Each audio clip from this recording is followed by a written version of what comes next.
Welcome to the Assembly of Silence Radio Hour.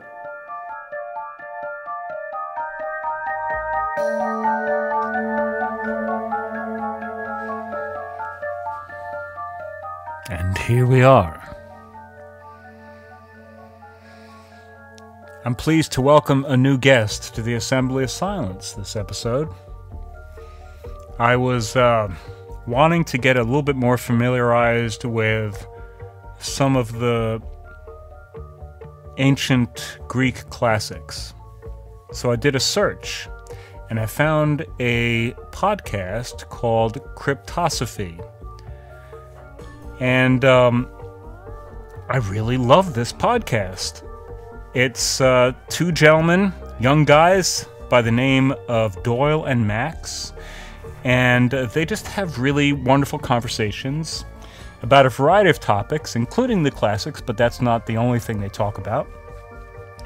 And it really reminded me in some ways of what happens here on the Assembly of Silence, in terms of kind of an informal, warm relationship type of conversation that's very open and honest, and I found it really refreshing, and I thought, you know what, why not reach out to these guys and see if they might be interested in interfacing with the Assembly of Silence, because we have a slightly different focus here than what they're doing, but I thought that it would make for an interesting crossover. So I reached out and I heard from Doyle, and he agreed to come on the podcast, and what resulted was a long conversation that I think of as being really just a preliminary exploration of the many issues that we share as an interest.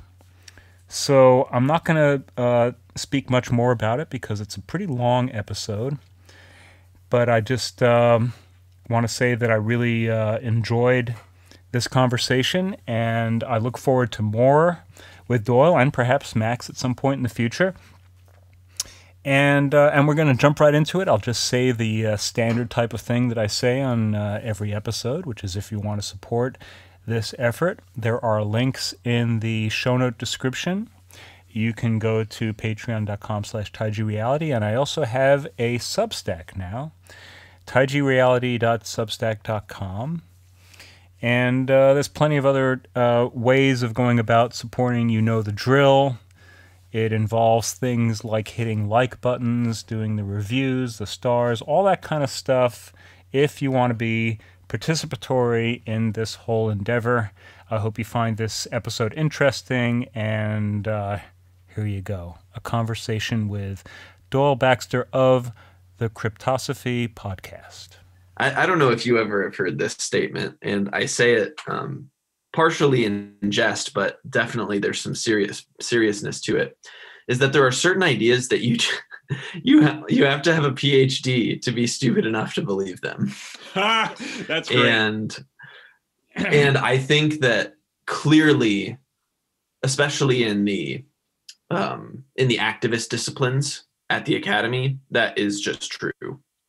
And there's kind of like an old guard of, and they're not necessarily conservative in a political sense, but there's an old guard of more conservatively minded academics that are, in some sense, like have been forced to the fringes even of the universities where they've been teaching for decades. And there's just kind of been an inversion of what the university is all about, what dialogue is all about. And I agree with you completely that it does not matter what your credential is. It does not matter even like your background or history. Like your participation in a conversation is like part of your calling as a human being, to be able to enter into these things and use speech to discern the truth in a partnership with your interlocutors, with the people you're talking with. Well, I think that, probably it's a relatively small number of us who are called to do this, but for some reason or another, those of us who are, we find it to be essential. Quite frankly, I wonder sometimes the extent to which that's true, but, I don't want to get down that rabbit hole too much. I think what you bring up with respect to what's presently happening within the institutions of higher learning is I think in many respects following a historical pattern. And on some basic level, you could say, well, every civilization has kind of a lifespan to it. And the ideas which are the founding core of that civilization's raison d'etre, if you like, eventually they kind of lose their power and succumb to a wide range of other competing concepts.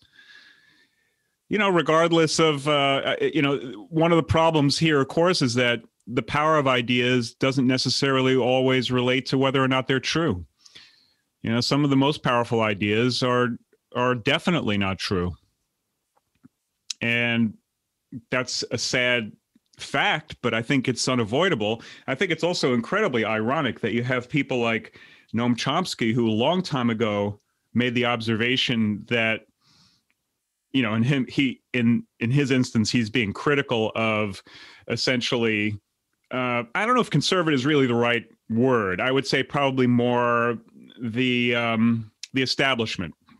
And he was saying essentially that it takes an Ivy League education in order to believe these things, that in essence, from his very left-wing point of view, at that time, he was pointing towards the establishment, which was largely conservative, as having a set of ideas which made no sense. So the accusation has been thrown around a lot. And in some way, I think philosophically speaking, it might be said that it's pretty difficult to really pin down truth when it comes to politics and ethics and that sort of thing. It is an uncomfortable marriage between these things. So there is a degree to which we're on unsteady ground when it comes to really trying to, let's say, for example, understand the truth of what it means to be human. Yes, certainly. And I think that there's just an acknowledgement, a silent acknowledgement that any set of ideas will sort of do for the establishment. And that will come and go like fashions come and go. And that there's really just a need that this core group of individuals who find themselves in power, that them and their successors continue to remain there. And as a result, there are certain forums of speech in especially in American society today that truth is just not at all the end or the aim of that speech, even though it ought to be. I think the presidential debates are just a really tangible example of speech for not speech's sake, or not for truth's sake. And this is true, I think, both of the vice presidential debate and the presidentials, one of which was way worse than the other, of course. I think I have an idealistic hope in my head that, the purpose of this forum for two politicians to get up there and say their piece isn't actually to just speak to their base and get them excited, but rather to actually engage with their opponent, have a dialogue, and have there be some sort of resolution from the conversation of something that we have in common and something that we're both going to work towards, regardless of who gets elected president. And then there are things that we will do differently from one another if we're elected president.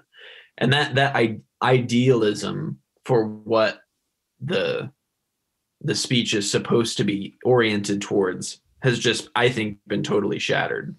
Well, I think we are touching on something that's incredibly important and very difficult to excavate. I do believe, like you, that truth is of the utmost importance. I also think that it's not easily discerned except for some very basic, very kind of metaphysical types of truths. However, in the case of, realpolitik, I guess you might say, it seems that the truth is really hard to come by, and that it's been a long time that the utterances of our politicians have been mostly false, really. And on some level, you could understand that when it comes to power, power can't really afford to show its hand.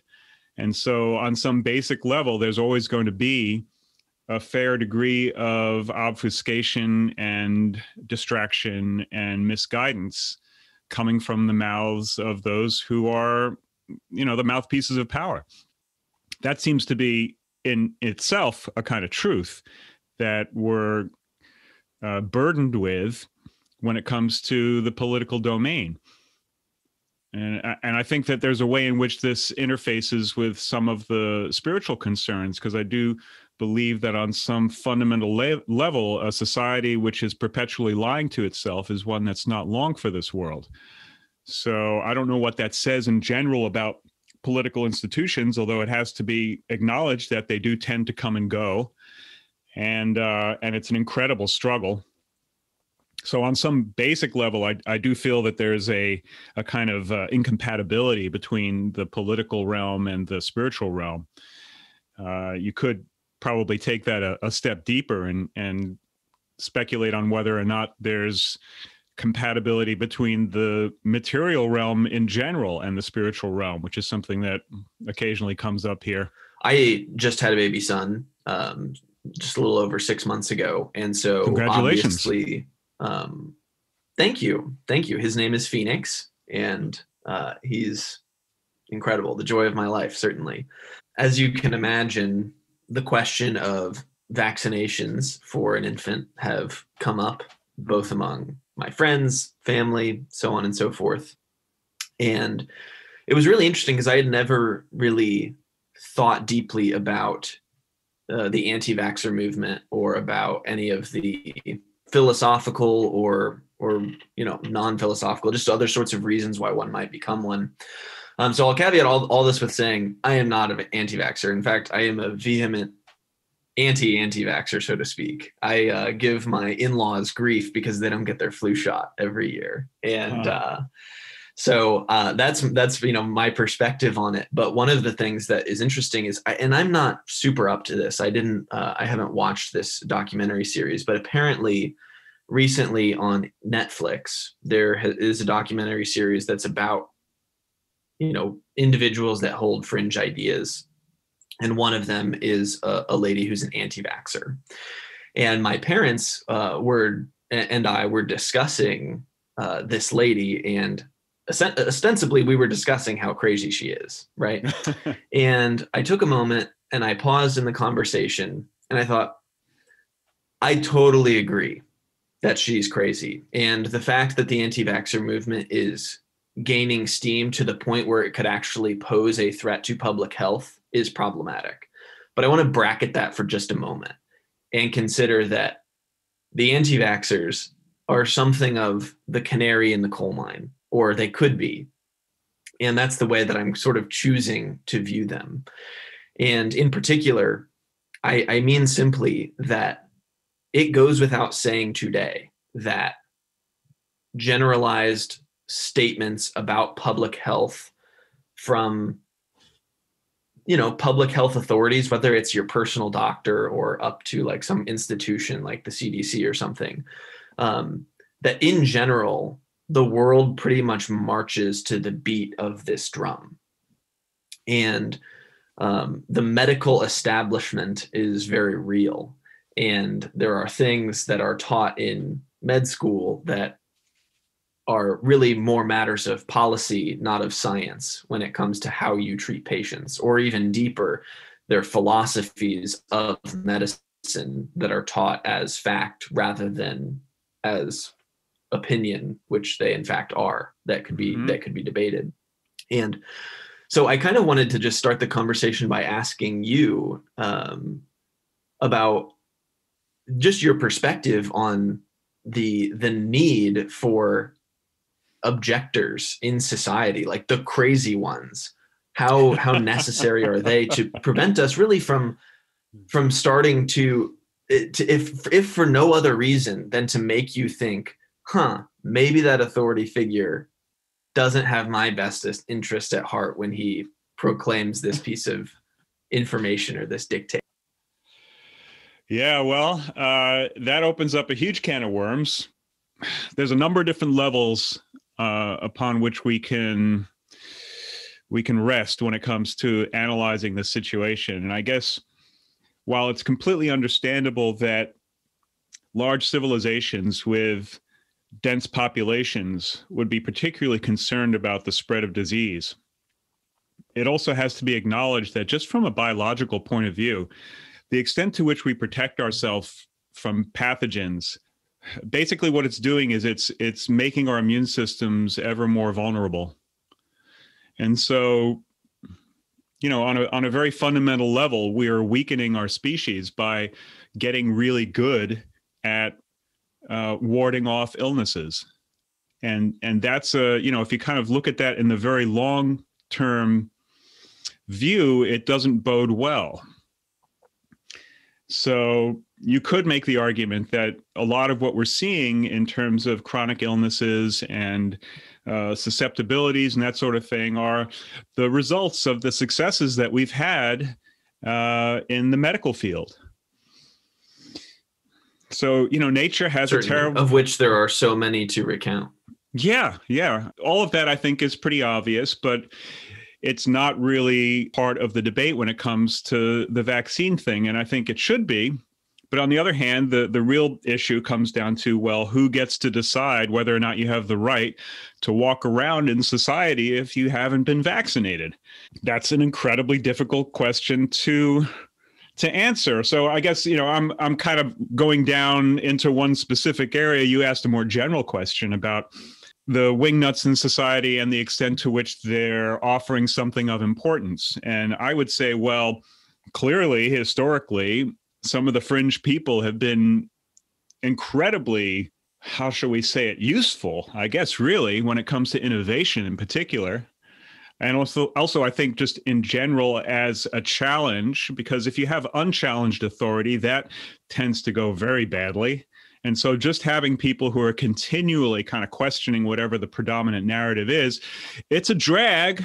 It can, cause there to be a lot of unnecessary friction.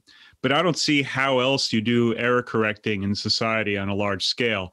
There always has to be some room for this kind of a dialogue. And unfortunately, there are opportunists who seize on this and who will essentially fabricate a position just because it's provocative, and they can kind of leverage a degree of attention, and particularly in an attention economy like the one that we're increasingly being pushed into, that becomes a lot of unnecessary and I'd say somewhat dangerous noise.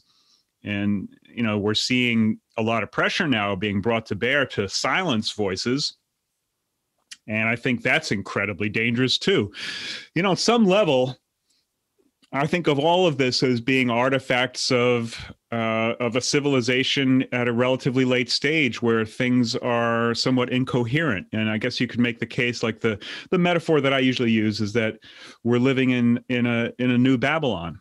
And so the confusion of tongues is in essence what happens when a civilization has become a bit too big for its britches, and in the course of specializing has come to have so many different ways of speaking that the different components of society are no longer able to understand each other. And no longer able to work together and in order to fulfill their cultural projects. Yeah. That is a fascinating interpretation of the Tower of Babel. I don't know that I had ever really considered that. That seems to me to be what the message is, yeah. Well, I think in some respects, I might be one of those people who's somewhat of a sideline type of personality who comments from the wings and says things that are a little bit off the beaten track. And I know that for some people, they really don't want to hear what I have to say. Mostly the people who I grew up with, which has been very troubling for me, but nevertheless, that's the way it's gone. And I have struggled a lot over the years with, well, should I say what I'm actually thinking or should I just shut up? And I've kind of trod somewhat of a middle path with that. And I guess in some respects, you could say that the Assembly of Silence has been an avenue for me to be able to sound off without offending people in my immediate circle, most of whom are not really in my immediate circle anymore. So yeah, it's a strange position to find yourself in. And I do have a lot of sympathy for people who take unpopular positions. Although, I do recognize also that quite often when you take a position that's against any other position, in many respects, what you're doing is you're strengthening the position that you're speaking against. Because typically what people will do is they'll rise up to meet whatever challenge is being made. And so regardless of whether or not it makes sense, and right now we're in a civilization that has a lot of difficulty with sense making. So on some level, it's really not even on the table. It's not considered that important whether what you're saying makes sense. What's considered is the extent to which you can get a bunch of people to hit the like button. It's kind of a consensus type of verification process as to whether or not someone has a valid point. Right. Which is an absolute tragedy from my point of view. But on the other hand, it's a very basic reaction. It's like the sort of very elemental emotional reaction. And I think in some respects, one of the things that's led us into Babylon is that everyone kind of became an emotional creature somewhere around the 70s, maybe the 60s, where, self-expression, all this kind of stuff, was a reaction against this kind of rationalism that came out of the industrial period. And we were in this kind of post-industrial information wave that started to occur. And part of that was the so-called liberation of the individual, and I'm using the air quotes.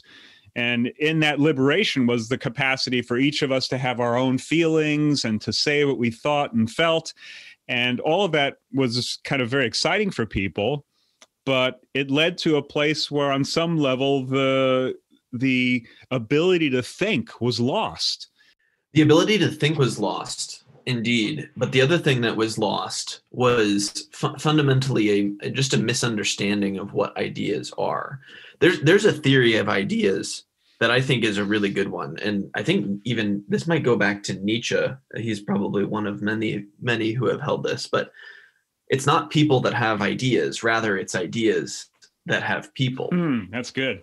And the internet has been the absolute proof that this is entirely true. And what's incredible about it, there's a great video called "This Video Will Make You Angry" by CGP Grey that explains perfectly the internet's role with regards to the kind of the straw manning / monstrification of views, such that the best way, like if you think of ideas more as germs than anything else, then that the best way that they can spread is by being as rambunctious or as need to be talked about as possible. So the more outrageous an idea is, the more you go and tell your friends, like, oh my gosh, there's this outrageous idea and they think X, right? And then what you've actually done is, even though you didn't convince those people to hold that idea, you just found people for that idea to possess. And what are they going to go do? Like, they're going to go introduce that idea to some other person as an outrage. And they're going to say, I heard about those people and they heard X. Only the next time you tell it, you're going to make it even worse and worse and worse and worse and worse and monstrify it even more so that it's more spreadable. Mm-hmm. And I think that it's really interesting that you point out the 60s or the 70s and the relationship between emotion and thinking. I think that that's actually dead right. And I think it has much to do with the education system. System is the wrong word for this. I mean, the educational tradition that we had for centuries and millennia, almost over a full 1,000 years held to, all of a sudden started to be put by the wayside. And I think that the first consequence of that is that people don't know how to think anymore. Yeah. Well, the media became the education because that was really the entrainment. That was the conditioning. The amount of conditioning, originally a classical education was a form of conditioning, and that would be what you would be steeped in, and the rest of it would be normal social interaction. But now, with the advent of electronic media, you had this kind of entrainment mechanism that entered the home that was basically recreation. It was like recreational entrainment, and it had way more power than education. So on some basic level, you could say, like, Madison Avenue, the kind of advertising business, in cooperation with the entertainment industry, became the new educators of society with terrible consequences. And what you were talking about before is that kind of the idea mechanism, the meme, you could say the virulence of the meme has to do with the controversy quotient, the extent to which it can cause people to react. And, there's something very interesting that maybe you'll have more information on than I do, because I have a relatively kind of sketchy philosophical history background, but I am very interested in what they call the Hegelian dialectic. And I have not read much Hegel, but I've kind of deconstructed, you could say, the Hegelian dialectic in a way that I find very satisfying and incredibly interesting. But I've also noted that quite often people on the right dismiss the Hegelian dialectic as if it were some sort of like left-wing trick to screw with people. And I really don't think that that's what was initially being said, although I do think that that's how it's used. But fundamentally, I think it's an observation on the nature of discourse. And essentially what he's saying is that when there's a proposition made, it automatically creates the negation to that proposition. So it has that kind of conflict dynamic built into it. And that it's through this negotiation of that point of conflict that the concrete result ends up occurring, which is always not either the abstract or the negation, or in the other formulation, they'll call it the thesis or the antithesis, right? So to me, that seems like, well, yeah, that's like the fundamental interaction that's occurring in dialectics. And to just dismiss it as if it were some sort of a trick seems like a lost opportunity to have insight into what's going on. Because, yeah, it's true. It's used that way. And you're pointing that out, that basically when you create a very powerful meme, it stimulates the Hegelian dialectic in anyone who's paying attention. That's a really interesting perspective as well. I wonder if the reason why a more conservative or a right-wing set of thinkers wouldn't want to dismiss the dialectic there as a left-wing trick, because you could simplify and say that the thesis has a binary truth value. It's either true or false. And the antithesis needs to be the opposite of that. And there is no middle ground between truth and falsehood. So therefore, whatever,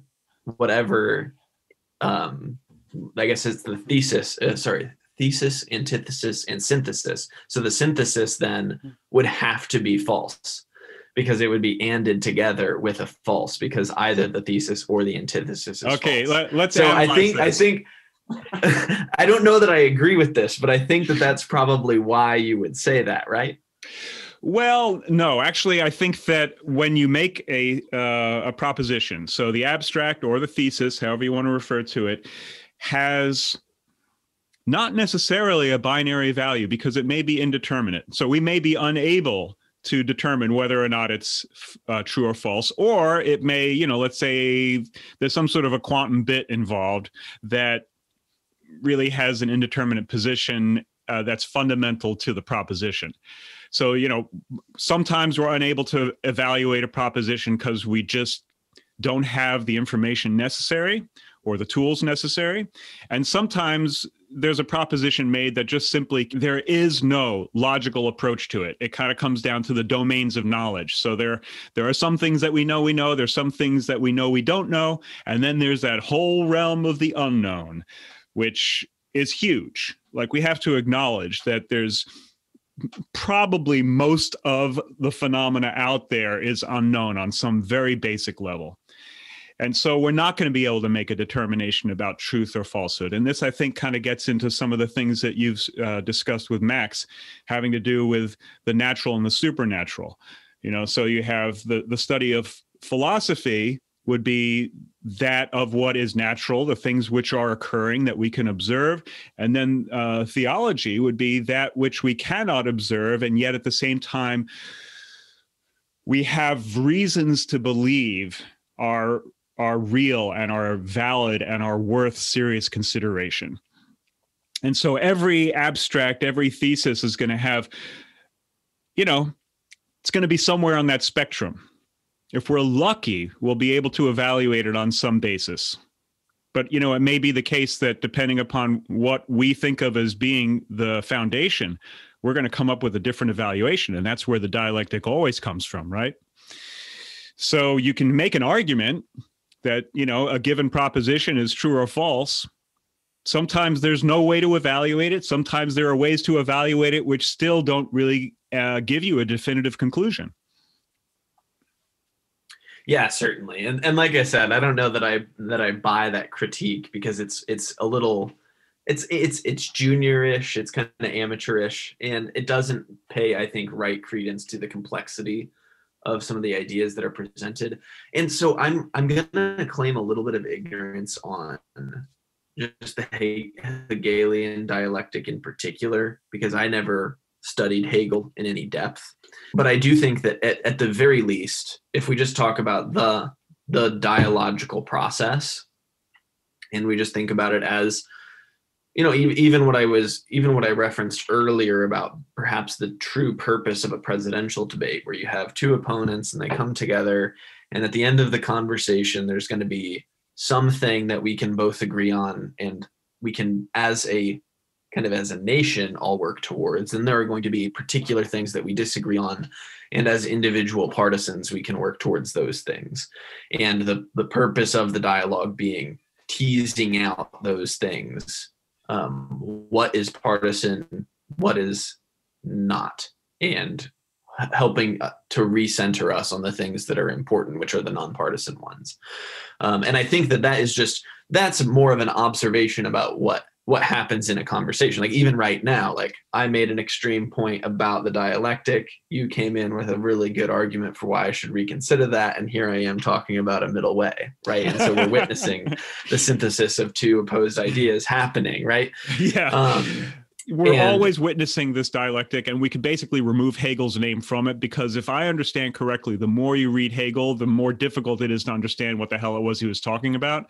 So I don't really care that it's Hegel's dialectic, because to me, the idea stands on its own. So we can just refer to it as the dialectic and just get rid of that whole Hegelian nightmare, and we don't have to worry about it anymore. Yeah, certainly.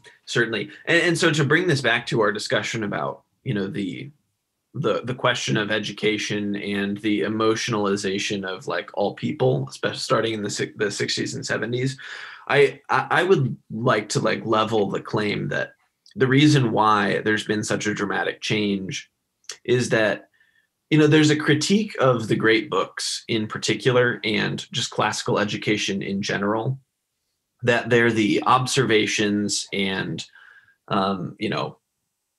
essentially power structures of old, dead, white men. Right. Yeah. And if you actually look up like the genders and races and ages of all the of the authors of all these books, they're almost all right that they're old, dead, and white. Well, at least at one time they were young. The problem is that at least at one time they were young. The problem is, though, is that if you were to stack, so even if you take Encyclopedia Britannica's compilation of the great books that they released in encyclopedia sort of format a couple of times, the diversity isn't in the races or the genders or the ages, but there is tremendous diversity in thought in a canon that includes, in the same canon, somebody like a Homer and a Virgil and a Marx, right? Or a Nietzsche and an Aristotle and a St. Thomas Aquinas. The diversity of the thoughts of these thinkers is astronomical, and the disagreements that they hold on position of the cosmos in which we inhabit. They're non-reconcilable differences, and yet these different ideas were the basis of Western education for, essentially starting. You could say that the formalization of Western education starts as early as the 900s or 800s in the court of Charlemagne, and then it gets really beaten into a final form in the 1100s with the founding of the first universities.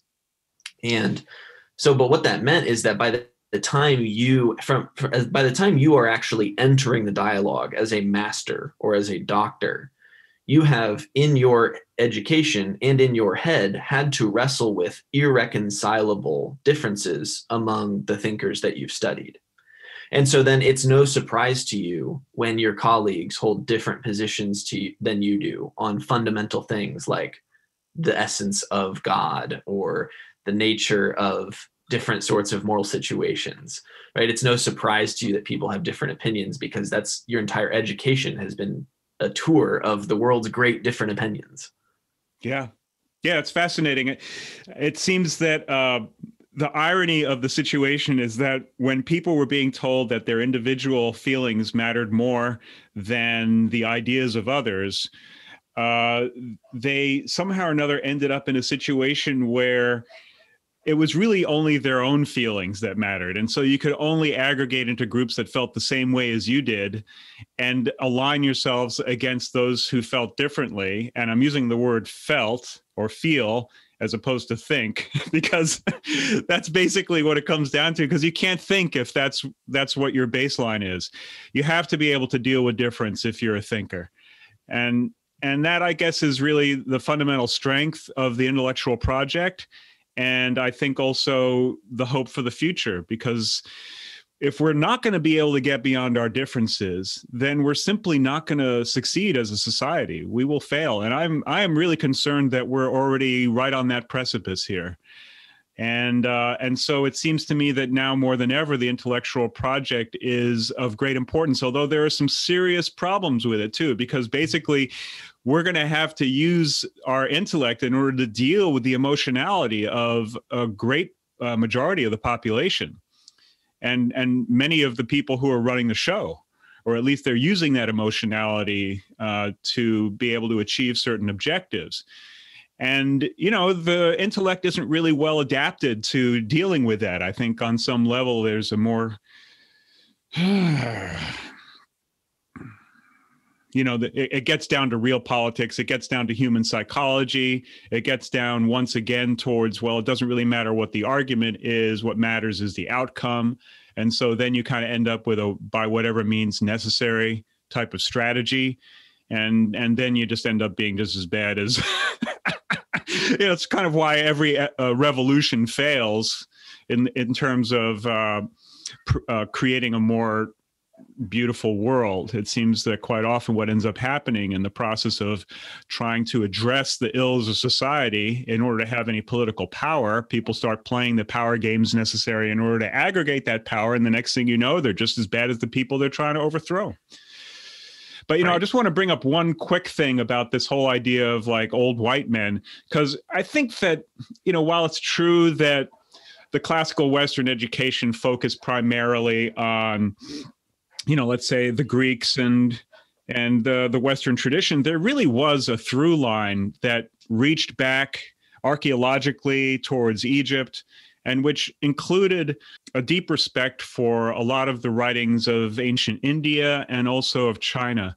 So I think it's a somewhat oversimplification to say that a real classical education was just old white guys. Okay, maybe guys, right? But I think some of that effort went back to cultures that were radically different from what we consider to be the West, although it has to be said that really the Greeks admired the Egyptians tremendously, right?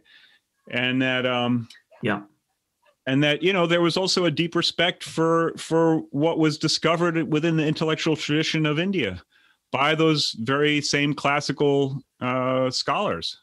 So absolutely, and that point is totally forgotten. So even in my own, I majored in classics, right? Which in the 21st century, that means you majored in Latin and Greek. But Mm-hmm. if I had majored in classics, even 100 years ago in the 19 teens, I absolutely also would have studied Sanskrit. Yeah, it's fascinating. Like, why did that happen? In some ways, the classics set themselves up for this accusation, and I don't really understand why. It's interesting. I would guess that part of the problem with so classics as a field sort of emerges, because you think about these, we had studied these books forever, but we hadn't really brought scientific rigor to the study of the languages that the books were written in. And so there actually was an innovation there, a new field that emerges, like this thing, like classical philology, like enters.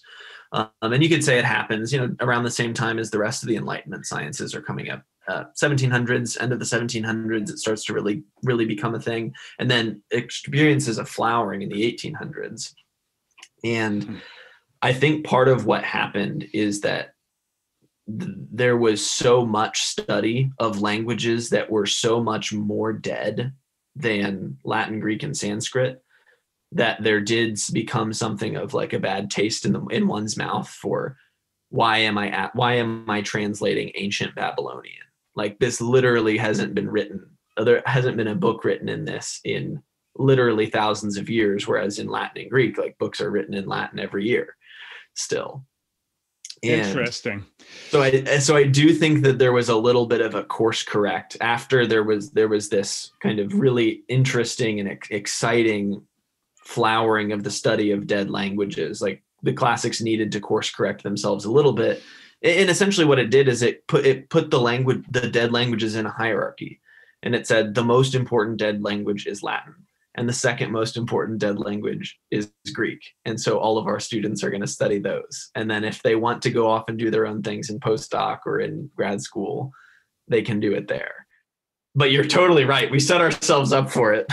I've heard, you mentioned philology there, and I've heard from probably that kind of fringe quarter of people on the sidelines a theory that goes something like this: that in essence the whole field of philology was dismissed and replaced by linguistics, because there was a mystical set of associations that happen when you start to really take a look at the way language is structured and the relationship between words, that gave way more credence to a bunch of spiritual concepts than the scientific paradigm was willing to put up with. And so in essence, philology was just shunted aside. Good luck being able to even study it now in a university, right? And you have this thing that's essentially a technical exercise that's completely eliminated all of the spiritual substance, which is, of course, what the ancient languages were all about. Precisely. As a science, linguistics would...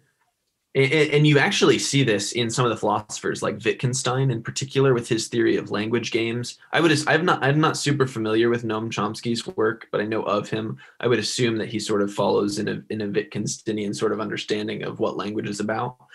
And I think that if you actually study philology, not linguistics, you actually come to see that how wrong they are, and that there is metaphysical import of these words. And only a few thinkers in recent times like actually managed to put those positions out there in a way that was taken seriously. Heidegger might have been, one of the most recent to do so in a deep way. He speaks a lot about how just the study of the word being reveals so much about what it means for us to ask the question of being. And, he spoke German, right? So like there's a couple of different root words for being that are built into their word for it. And the same is true in English, right? Because being has one root that begins with a B. And then we also say that he is, which has got an S in it, right? And we were in the past, right? So there's a WER root there too. Mm-hmm. And those are the same roots by happenstance in German too. And so Heidegger studies those and finds some really fascinating things about the relationship between totally irrelated or seemingly unrelated concepts, including and up to the linguistic association and perhaps identity between logos, the Greek word, and one of those root words for being, which kind of takes all of these separate like intellectual concepts that have been put into their own little science, like epistemology, the study of knowledge, and like we put that in a box over there, and ontology, the study of being, over there, and like those guys don't talk to each other, but there's actually tremendous fruit towards the rebuilding of a spiritual folk if you consider these things as a unified metaphysics. Absolutely. Yeah. I actually wrote an article that's about that very subject. And you know what? Let's dive into this, because this is, I think, probably the most elemental question, and something that I've been really interested in recently. It was pointed out to me on a number of occasions, and I kind of got it pointed out again recently by, I think it was Ken Wheeler, actually, who says that if you take a look at the root of the word exist, what it actually means is outside of being. Ex meaning, outside of, and ist, which is the German, I believe. So, Indo-European, where basically English and German are both Indo-European languages, right? The fascinating thing is that we have a word that we think of as being equivalent to being that means, from what I understand, not being. So, the difference between existing and being is something that I've been focusing on as a concept, particularly in light of there's a symbolic system. I don't know if you've run across this, that I talk about quite often, and that I've developed a theory about, which is called Bagua. It's an ancient Chinese system. It involves a language that's made up of essentially words that consist of 3 lines, which are either solid or broken. And there's a whole tradition behind it and what have you. I don't want to get into all the details, but my belief is that you could view this as a way of describing the mode of being versus a mode of existing. Certainly. I mean, one of the things that comes to mind immediately is the difference between survival and what you could call, for lack of a better term, thrival or thriving versus surviving. Sure, precisely. Although thriving has an association with like doing materially well, which I don't think is necessarily associated with being, although it might be. You know what I mean? So being, I think of as being a fundamentally spiritual state, whereas existing is something that takes the material as being the primary concern. And then, of course, the question is, how do we navigate these two domains to integrate them? Yeah, I think one way of looking specifically, like at the linguistic point you were making about existence, the things that are outside of being, you could think of being as like the grass or the ground, and the mountains are the things that are coming out of the ground. And so one mountain is different from another, but there's this fundamental underlying being that they have in common. And it's only in their removal from being that you can identify them as mountains, right, when in reality their being is this of the same thing. They're earthly. And I think that you could make the same argument for humans too. Like we are little mountains out of a metaphysical substructure that is whatever being with a capital B is. And we in the Western tradition often have called that God. Perhaps it's the Tao, or it's something else as well. Mm-hmm. And I think that there's real import to recognizing that as true. And like, that's a signal from just everyday speech that there's more to consider about being than mere existence would point out. Absolutely. The metaphor that I like to use is of the ocean, which in the course of its churning creates waves which crash against each other, and then you have the spray. And sort of like the spray is like a droplet that for a moment feels itself to be separate from this ocean, which it really fundamentally isn't, but on another level it is. And so that would be the kind of distinction between the body of being and then the kind of appearance of these things which are separate from being, and yet really aren't, because it's made of the same stuff. It came from the same place. It just has a temporary position that makes it seem as if it were individual. And that, I think, is a great way of viewing what life is, in essence, in relation to spirit.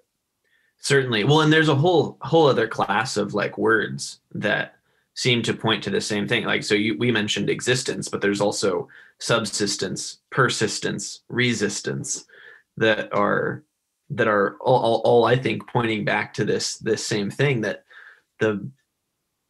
there's fundamentally underneath all of this is some spiritual metaphysical being. And I think actually you can say a lot more about it than sort of like a 21st century intellectually humble position would want to say about it. In the Catholic Church, for instance, it's dogma that the existence of God can be proven from nature alone without revelation. Well, would that be the existence of God or the being of God? That's so I use the word existence so I think what you would argue is that the thing that is provable from nature alone without revelation is God is. Yeah. So more of a beingness statement, but I think it gets a little. I am that I am. Mm-hmm, mm-hmm. I think it gets a little wonky when you start to purely from a philosophical perspective start to argue about what that means, like what is his relationship to us, if I can prove that he is. And I do think that you can reason your way in from reason alone to some really spiritually compelling and powerful ways of life. And I think that if you pause to consider just for a moment, essentially like the belief that humans are existing on top of some like fundamental beings, substrate that is being underneath them, like you could call that substrate the collective unconscious or something. And you can actually build a really compelling way of life with calling the thing that is God, that collective unconscious, and like the import that it would have on how I should live my life as an individual consciousness that roams around in the world. Mm-hmm. And what's so great about these things is like we tend to believe in this day and age that matters of religion and theology are opinion.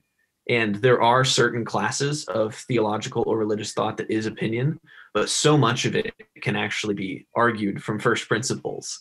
And it actually exists more in the realm of knowledge and not in the realm of opinion or something. It's a little bit of an aside. Well, I think it's, I completely agree with that. Although I think the materialists would say that, they would bring into question the nature of consciousness as something fundamental and would rather think of it as something that follows from material interactions. So I guess that would be their way of avoiding the potentiality that there's actually something meaningful here.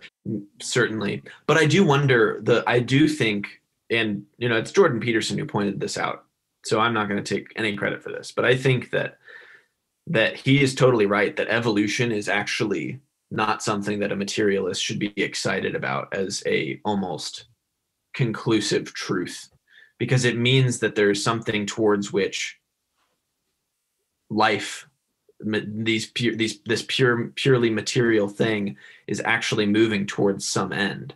So that's like a teleos, right? Yeah. Well, it's loosely like we can only conceptualize it right now as like survival of like an individual member of a species. But when you start to consider it at scale, like life actually moves in certain directions. And it turns out that at least on Earth, so something to do with the underlying being of the Earth, is that life, even non-genetically related life, starts to tend towards the same end. So for example, carnivorous plants, even that do not descend from the same common ancestors, start to look similar and start to capture their flies and other sorts of foods in the same ways, because there's something about the being of the earth with flies that means that this is how you catch them. And as soon as there's a statement from outside that says this is how you catch them, or here's one really effective way that you can catch them that's replicated over and over again in evolution, you start to get some semblance of something that's not material anymore. Right.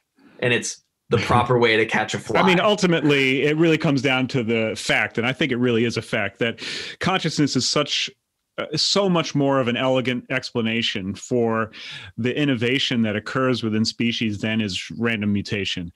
I mean, I just don't see how you can randomly get behavior that's going to fine-tune itself to such an extraordinary degree, and I really do think that what is the term? Because there's two different versions of it, one of which is creationism and the other one is intelligent design. So I think it's the intelligent design folks who really have zeroed in on this as an issue that's scientifically compelling. And I completely agree. I think that the idea that life is continuing and developing on the basis of randomness is an absurdity. So I think we found our first position where we can say we disagree on this point, because I actually think that the intelligent design argument is pretty bogus.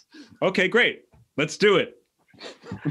Okay, so I'm gonna start. I don't know that I haven't really articulated this position in a couple of years, so I'm gonna be really rusty on precisely how I argue it. But since we're both smart and charitable interlocutors, I think we'll get okay, there. We can wing it. And if it really turns into a car crash, we'll edit it out and try again for the next episode. Certainly. So one of the things that I have been just considering for a long time is that previous notions of what I would call boyish notions of God as this thing that he's up there and he does things down here and he kind of waves his magic wand and stuff happens on Earth. Mm-hmm. That's kind of, I think it has become the opinion that almost all atheists hold of all theists, which is not true, but it's nonetheless some people think that. And I think that the intelligent design argument actually is closer to that conception of God than not. And the reason I think that is that one of the things that we could say if we're looking at the universe or at the cosmos from a metaphysical perspective, one of the really interesting things that St. Thomas Aquinas points out is that, and he follows Aristotle on this, so you could almost interchange them. But he says that there's 4 causes for anything. We've already talked about one of them in this conversation. That's the telos, the end. That's the final cause, why something undergoes a change. But then there's the actual thing that undergoes the change. That's called the material cause. So that could be a block of wood that gets carved into a statue. The what it changes into is called the formal cause, the form. The how it changes from one thing to another, right, through the tools of the carver, is the efficient cause. And then the final cause is why? Well, the carver wanted to make a statue. That's why the statue exists. And so that's the 4th cause. He says for the universe, it's the same thing. He says the material cause, the thing which undergoes the change, is actually nothing. No thing, nothing. It becomes, over time, it turns into the form, which is, in this case, it's actually God. The whole cosmos starts as nothing and tends towards becoming God. And it does this through God's agency and in order that God might be reconciled to all things, that being itself might be maximally.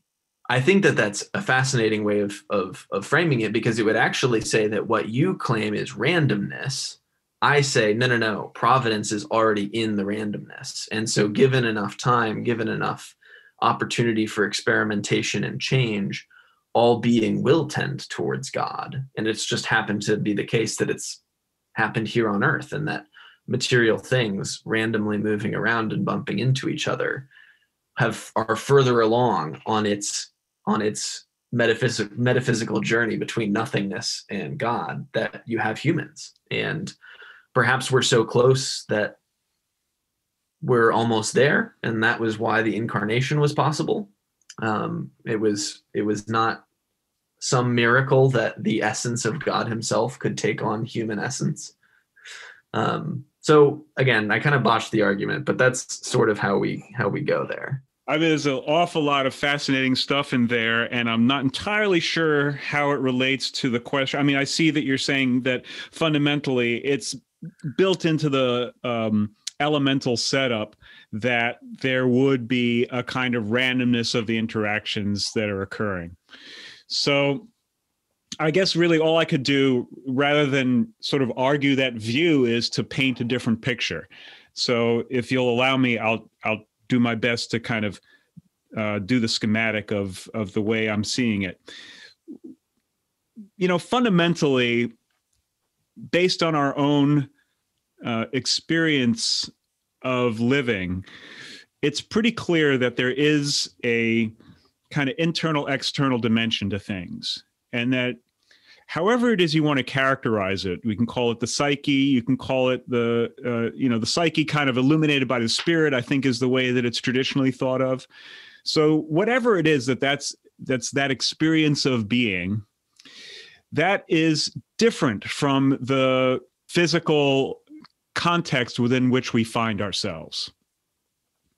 And we're continually trying to negotiate the difference between those two realms. And I would say that that is the fundamental distinction within being, that there is a realm of consciousness and then there's a realm of phenomena. So consciousness is the thing which is experiencing, and the phenomena is the thing being experienced. And when we say that something is incorporated, that it's in a body, what we're saying is that it has the capacity to experience. So it's always the dialectic between the experiencer and the phenomena that is occurring when it comes to life. And I believe that this is true not just with human beings, but with all living things. And I think there's the potential, now I'm not going to say that I necessarily believe it, but I think there's the potential that this is a fundamental attribute of all being, of all things. In this way of viewing things, there's a very clear dividing line between God and the creation. And yet, at the same time, God is present everywhere. So you could think of like the marriage between God and the creation as being something where, yes, there are two very separate entities being described here, that traditionally you would have referred to the phenomena as like Shekinah or something, or you could even think of it as Elohim because that's the plural. And you could say like Elohim is the appearance of the many different forms of God's consciousness within this kind of material frame.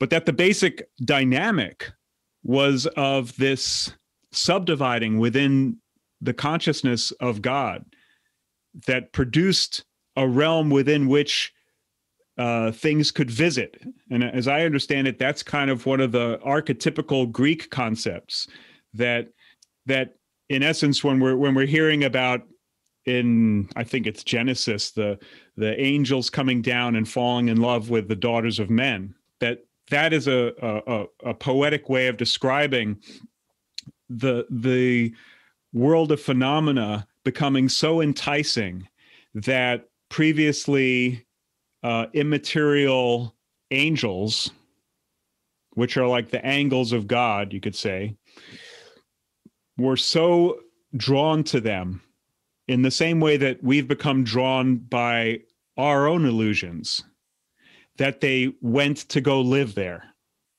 and, quote unquote, defiled themselves. So from this point of view, every living being has God within them, whether they recognize it or not, and the degree to which they're attuned to the conditions of the phenomena around them is the extent to which they're trying to find a way to maintain their existence. And I'm using the word existence in the way that we've discussed it previously. But that the potential within humanity and the thing that distinguishes humanity is that we're able to tune into that realm of being. which is to return to the essence, to return to the immaterial spiritual realm, the real of the real, more real than what the Vedics and the Hindus called Maya, more real than the apparent world, more real than, Satan's playground, however you want to refer to it, the world that we're having to deal with here, because of its eternal nature. It's always been there through all the various transformations that have occurred within phenomena. So I don't know if that draws the picture, but that's kind of the overall framework that I'm working within, at least. I think there are some pretty remarkable parallels to those 2 points of view, and I don't know if we really addressed the issue of intelligent design and its relationship to evolution.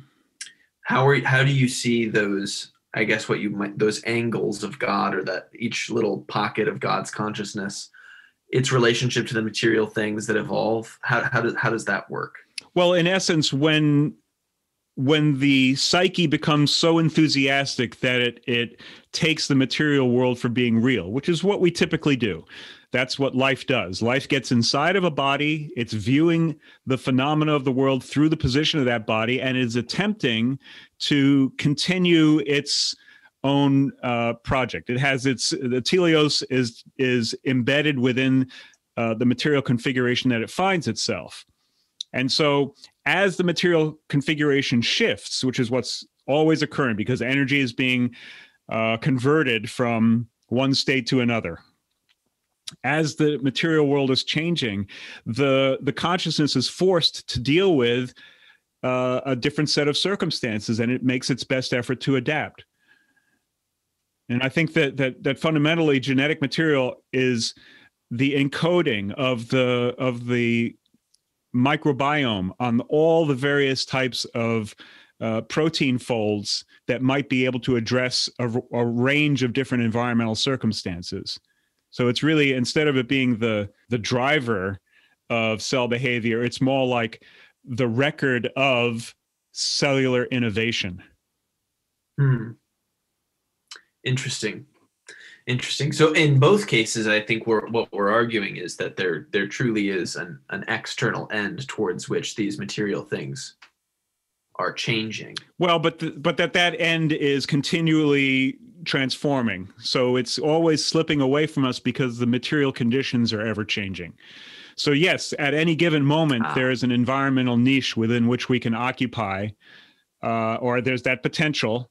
And so we're working towards that. And that sort of explains, like, for instance, why the carnivorous plants all started to converge on one way of doing things, because there's an optimal way of going about getting energy from a particular configuration. And the things which develop that optimal approach are going to be the ones that are going to prevail.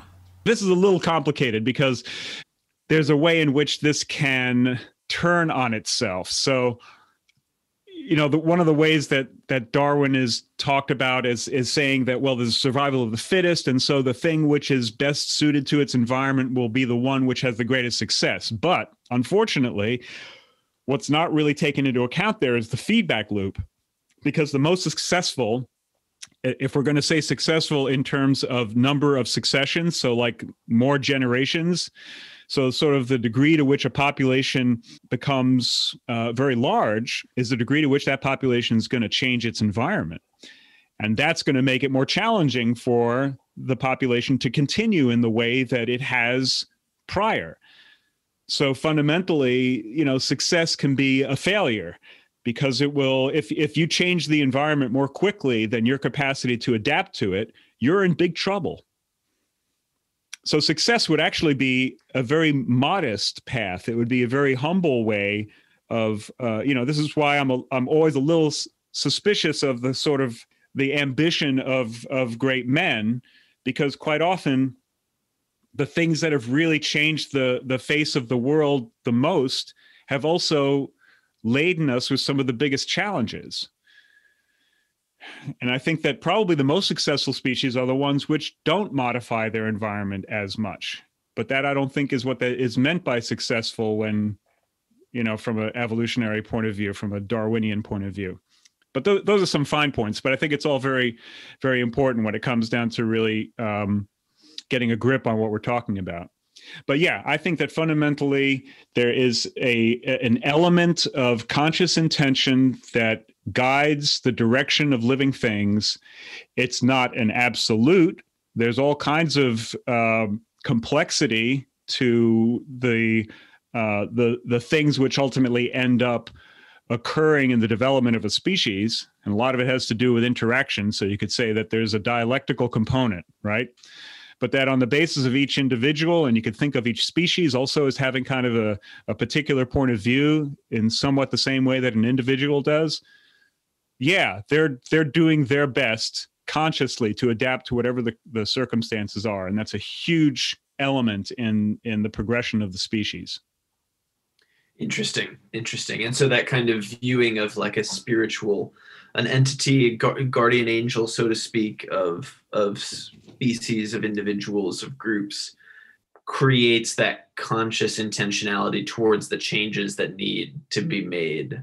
Yeah, well, everything is viewing through whatever senses it has the phenomena. So, you could say in many respects, the senses are the things that determine the perspective, because those are the messages we're getting. You could think of like different currents within the ocean are like different species.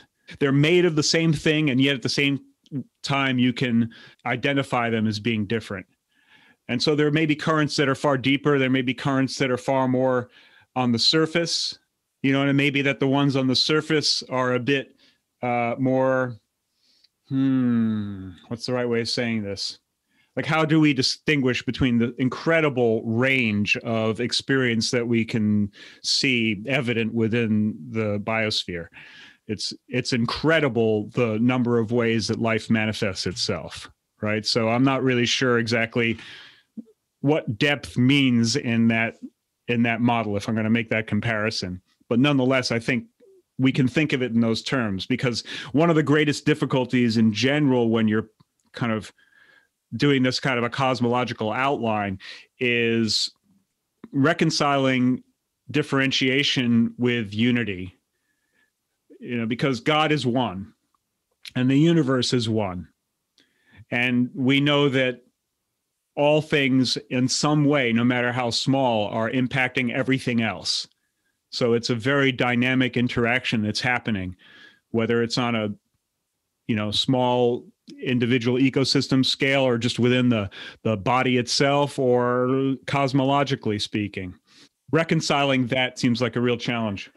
Without a doubt, I think the guiding hand, or the being itself, towards which, in which, and towards which, and through which all things live and breathe and have their being, that thing is really complex. And I said earlier two things. First, when I was talking about, I said it's dogma that the existence of God is provable from nature alone without revelation. You asked me whether it was existence in the way that we had been talking about it prior, or whether it was being.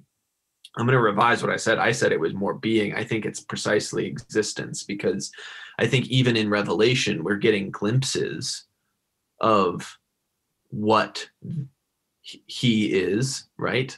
But I mean, even just in the conversation that we are having about the relationship between the many and the one, it's an unexhaustible and unfinished sort of conversation that the dialectic will only ever get us closer, or give us another interesting way of thinking about it. And like that way of thinking about it may be interesting towards guiding our immoral lives or something like this. And so I think in either case that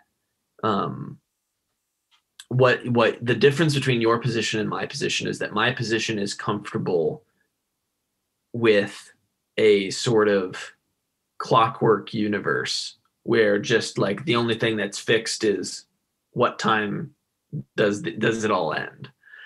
And I think that your view is perhaps more robust in that it has a better articulation of like the relationships of these individual spirits that we first encounter as humans, but then we can also encounter as like species on the whole, or like regions of the universe or whatever. Well, we're in the realm of the unknown. So all of this is speculation. And of course, people have been speculating about these things since time immemorial. And my hope is that what you say is true, that conversation along these lines will lead us towards a better understanding of what it is that we're here to do and how we're to best behave to bring about the best possible outcome, Although I'm not 100% sure that's true either. It's awfully difficult to say, but it seems like given the things that we have at our disposal, improving our understanding and trying to wrestle with other people's understanding is a great place to start. You strike me as someone who's really concerned with trying to find the best way of being, the best way of doing things. And I think we both share that concern. And yet we live in a society right now and in a world where that doesn't seem to be so much of a concern. And that concerns me. You know what I mean? Like the distance between those two things is, quite frankly, frightening at times. And so when we see what ends up happening in the political dimension and on the world stage, and now in our own society, how far we've fallen from doing things well, from being able to have a coherent way of living that is, allows most people a decent existence. I think there's a give and take. I mean, obviously, while certain things have gotten worse in recent memory, many things have gotten better. For vast sums of people. And you might ask what the spiritual cost is, and I'm not saying that we shouldn't consider it. One of the just the realities is that there has never been a utopia. There's no point in history that I can point to and I can say, like, that is where we should all go live, and like we should re-implement that society. And I do think that there have been, at least theoretically, there have been times in history and areas of the world that have made really epic strides towards what we might call, the perfect society or something. But one of the things that I know is that the perfect society is just, or society in general, is, at the end of the day, its function or its purpose is for the development of individuals. And the perfection of the individual is possible, I believe. And I mean perfection more in its like Latin sense of being brought to completion. I think that that's what Christ means when he says, be perfect as your heavenly Father is perfect. He's bring yourself to completion, be working towards completion and filling yourself out. And I think that some of the thinkers that you and I have both encountered, Jordan Peterson to name one, articulates like what the first baby steps towards perfection look like. Mm-hmm. And if you implement them slowly and surely enough over enough time, like you actually can be complete, and you can be complete in pretty substantial ways. And it's simpler than most people think, right? It's how's your routine? Are you married? Do you have your family? What's your relationship with your extended family like, and your friends? Like, are you working toward, did you help make your neighbor's life better? It's less perhaps magnanimous or glorious perfection is than we chalk it up to be. So that does leave me hope that irregardless is not a word I learned recently. Regardless of where our society is going, the freedom of the individual is something that can never really be compromised, because I'm not talking about the sort of freedom or liberty that the Declaration of Independence says that we have. I'm talking about a much more fundamental, elemental freedom that can't be taken away even if you're in chains. Right. I agree. But of course, it's a very different thing to have that freedom in chains versus not in chains. So, yeah, we can point to people like Alexander Solzhenitsyn, which I always mispronounce, but you know who I'm talking about, as an example of someone who, even under incredible duress, was able to maintain his spiritual being, let's say, intact. And yet at the same time, when we're talking about the relative health or sickness of a society, there are basic metrics that indicate how we're doing. And right now, unfortunately, I think, not to be a big downer, but I think that we're seeing some really alarming signs, in terms of social ills, the degree to which people are drug addicted, the kind of economic problems that we're seeing, where essentially 1/6 of the economy got shut down due to COVID, and there really doesn't seem to be any way in which that's going to be remedied, which, when you consider knock-on effects, how that's going to work its way through the rest of the economy, is deeply concerning. And it's not like these things have just recently happened. It's been an overall, I'd say, deterioration that we've been witnessing since World War II, basically. And I think we can, discuss the details as to, how bad it really is, and why it occurred the way it did. But we find ourselves, I think, now in a very dangerous place. It's very precarious because the very things that make a globalist society work well are the same things that do pose it's not like a threat to the existence of true freedom, but they make true freedom seem, the work that you have to put in to achieve it seem not worth it, right? In a society, like, we live in a world where, like, you and I certainly live a more luxurious life than the King of France did just a couple hundred years ago. And that is crazy to consider. And one of the costs that you pay for that is that when you have worldly comfort at scale, spiritual comfort isn't as important. And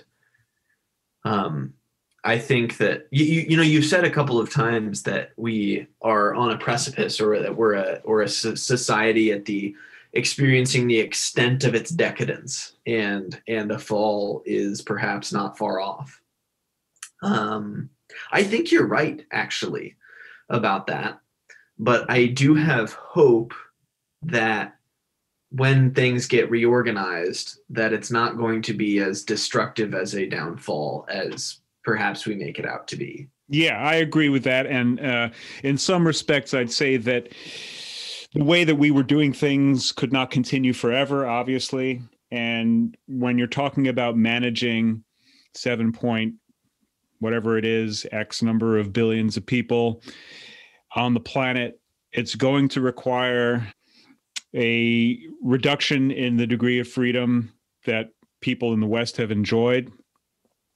I just don't see how it will be possible without that. But that doesn't mean that there isn't that potential for what we're basically talking about. I think you could say is a spiritual freedom.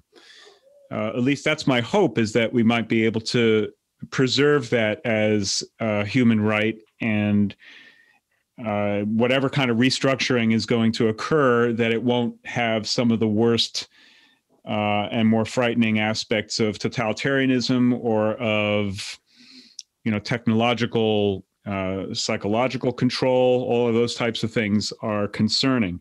But I do think that the potential for there being a better way of going about doing things still remains, and that hopefully that's what, I do believe that is up to God, and to a large extent, the degree to which we're willing to proceed with caution and humility, and with God in mind, is going to determine an awful lot of what ends up occurring. Are you familiar at all with post-liberalism? I'm not sure what that refers to, no. So, I remember listening to one of your podcasts with Judah, I think, and you were talking about, and we're touching on it right now, like the inherent threats of globalism persisting over time, at least with respect to, I mean, we could talk about its dangers with respect to the environment, which those are clear too, but like also just with respect to the spiritual health of the individual. Post-liberalism is sort of like a movement, like kind of political movement, I guess you could call it, that tries to argue for a different sort of political ideology to undergird our society. There were three essentially that were competing in the 20th century, and that was liberalism, communism, and fascism. And two of them were, judged to be over time unplayable or unworkable, communism and fascism. And we were left only with the one, with liberalism. And I mean liberalism not in terms of like liberals versus conservatives, but just the underlying notions of, the freedom of the individual and liberal democracies, and like we elect our leaders, like that sort of liberalism, liberty to engage in market commerce, right. Like all of that kind of bundled into one concept.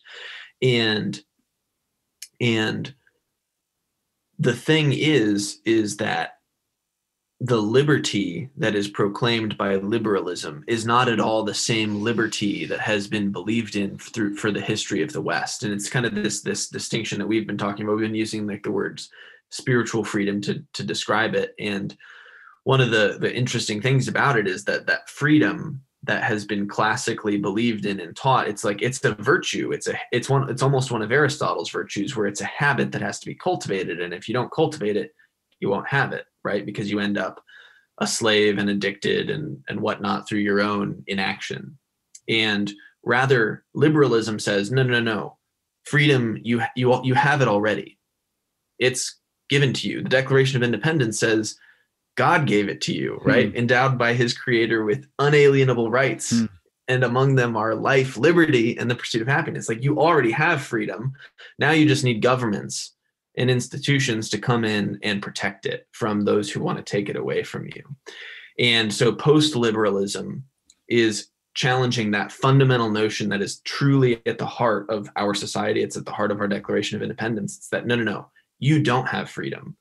Freedom, you have to earn, you cultivate it. It's a virtue. It's the older kind of freedom. It's the one that's pursued through the study of the liberal arts and those sorts of virtues. And so like that results in a fundamental restructuring of the world. It's not capitalism, certainly, and it's certainly not communism either. It's truly something different. It's more of like a micro community sort of structure of society, like a city-state structure that is one of the potential ways of thinking about implementing post-liberalism in the world.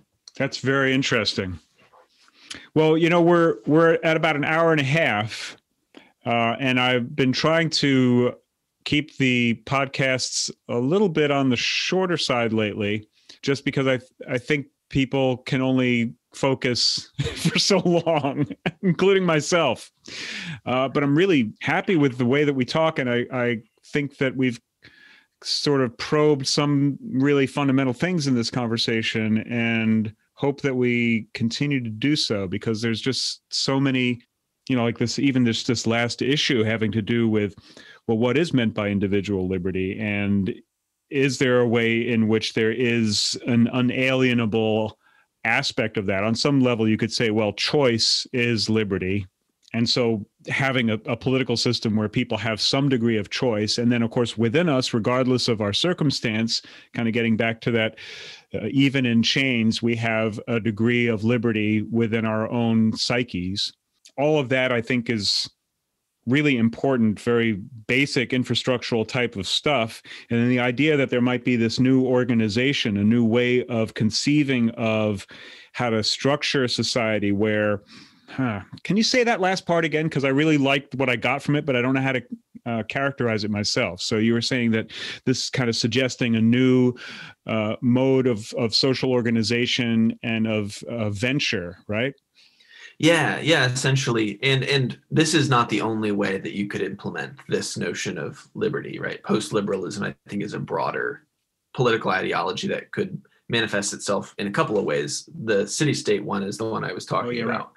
Right. But I think in particular, like imagining like really small micro communities of people that, essentially educated themselves, worshiped together as a community, through common works of labor, like took care of one another. So, there's elements of like communal living that get baked into this, but then there's fundamentally at its core structure is a commitment on each person's part to really engage in the political life of the city and keep it good and healthy and like cultivate freedom as individuals and then bring that cultivated freedom to bear on society. And society is small enough that, truly one man having his life together can preserve the integrity of this political union.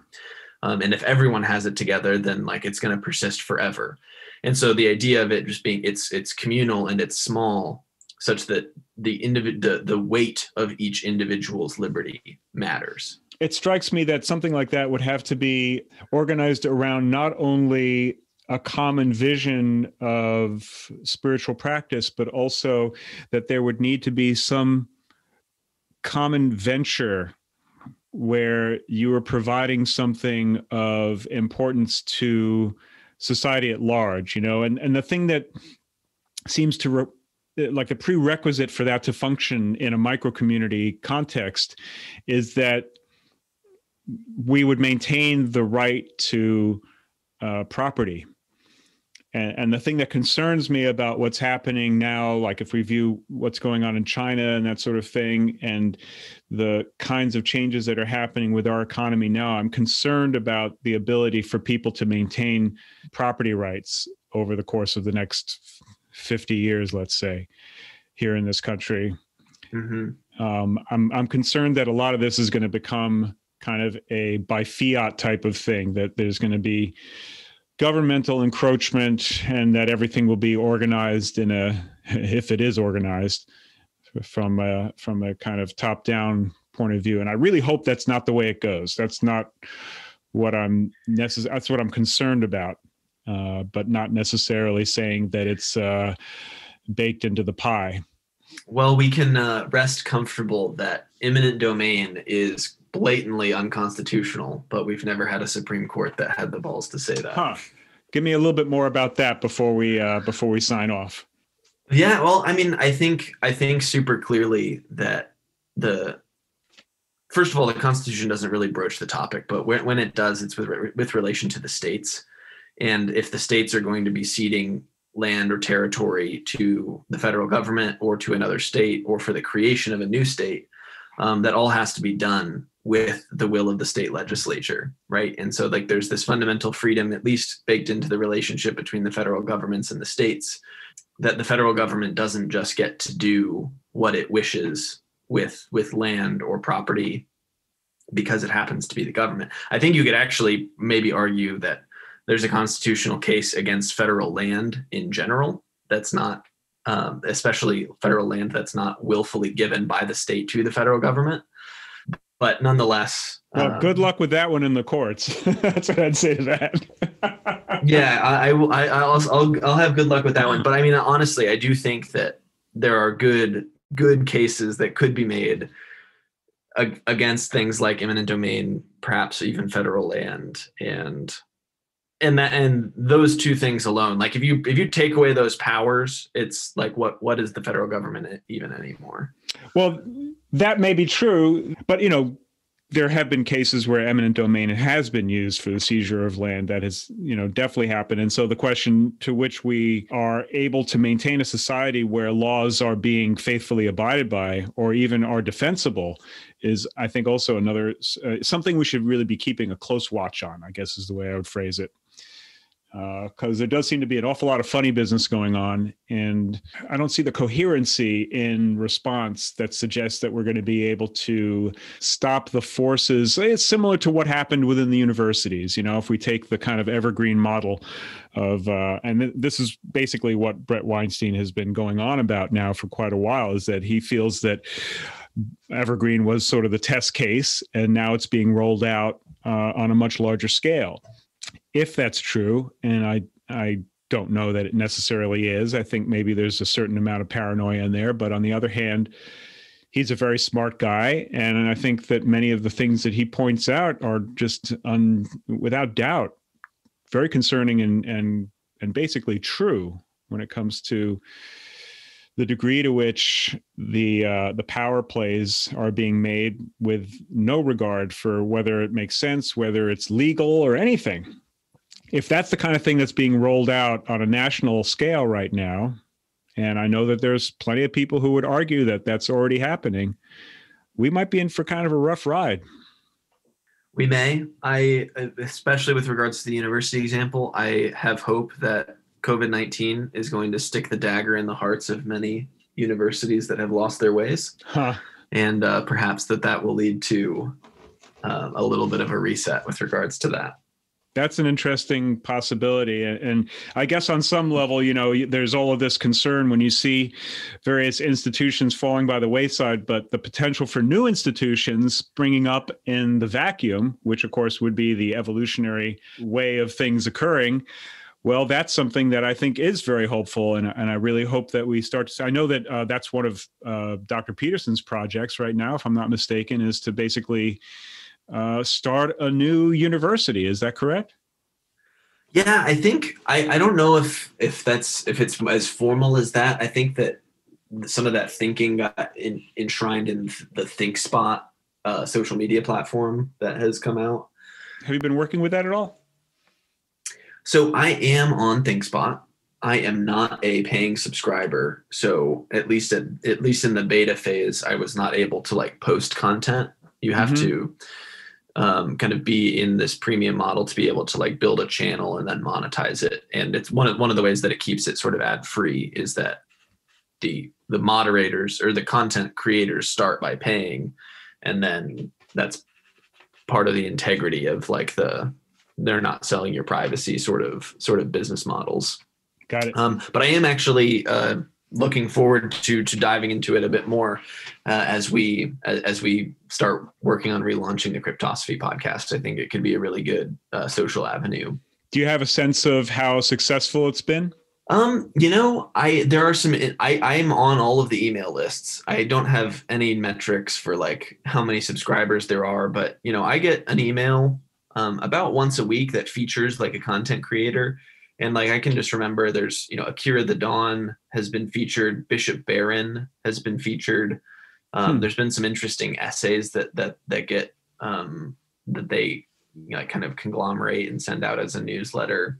Everything from, COVID-19 stuff and issues of freedom and personal liberty to more kind of art criticism and stuff. So I do think that at least it has the glimmerings of if it's able to be successful, it has the glimmerings of that interesting sort of turnkey or all encompassing sort of quest for knowledge sort of social media platform. Yeah, the whole social media landscape is getting really interesting and very fragmented given the degree to which people are trying to find some alternative to Facebook and Twitter and all the standard players. It's going to be really interesting to see if something else can come up that's going to have that kind of potential reach. But yeah, we are rapidly approaching the 2-hour mark, so I'm going to just forcefully bring this to a close. I can't thank you enough. That's awesome. Yeah, no, thank you so much for having me on. I'm looking forward. Hopefully you don't hate me, and maybe we can do this again sometime. I definitely do not hate you. I really admire you just have a really great way of thinking and approaching things in a very balanced way. You're willing to consider all kinds of different things. And I think whatever it is you're doing, you should keep doing it. And I'm really looking forward to the new season of your podcast. Cryptosophy, awesome. Is that the way it's said? Yeah, Cryptosophy.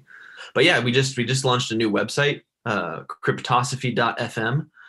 I'm still working on some of the pages, but for the most part, it's complete. Doyle, thanks so much. Yeah, thank you. I'm so thrilled that you reached out via our Telegram, and I can't even. Dude, so I'm on this thing right now. I don't know if you know this, but I work for a company.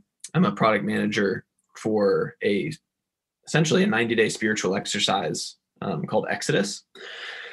And we have other spiritual exercises, and I'm in the middle of one right now. And one of the disciplines is to not use technology except for work or school, which is why I had turned off all the notifications on all of my apps. And interesting. So the fact that I even had a moment of weakness, and I'm like, I'm gonna see what's new on Telegram, and I saw it. Oh my God, I broke your spiritual practice. That's terrible. No, it's all good. It's perfect. I'm really glad.